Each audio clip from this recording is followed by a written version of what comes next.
अस्सलाम वालेकुम दोस्तों, मैं ਤੁਹਾਡਾ ਵੀਰਾ ਅਦਾਕਾਰ ਸ਼ੱਬੂ ਮਾਛੀ ਤੇ ਤੁਸੀਂ ਵੇਖ ਰਹੇ ਹੋ Adnan TV HD। Adnan TV HD ਤੇ ਹਨ ਕਰੀਬ इंशाल्लाह शब्बू माछी ਦੇ ਡਰਾਮੇ ਵੇਖੋ और बहुत ज़बरदस्त कहानियाँ, फनी ड्रामे, सबक आमोज़ कहानियाँ और कमाल दी कहानियाँ बना रहे हैं इंशाल्लाह ताला।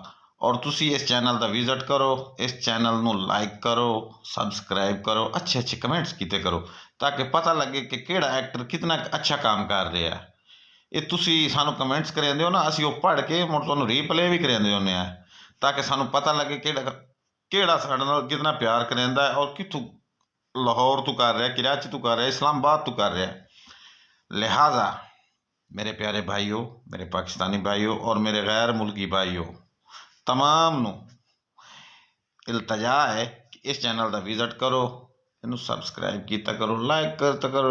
अंगूठे का बटन तो दबावना होंदा है, ये किहड़े पैसे लगते पे। चलो ये कि चैनल में थोड़ी जी सपोर्ट मिल पैंदी है।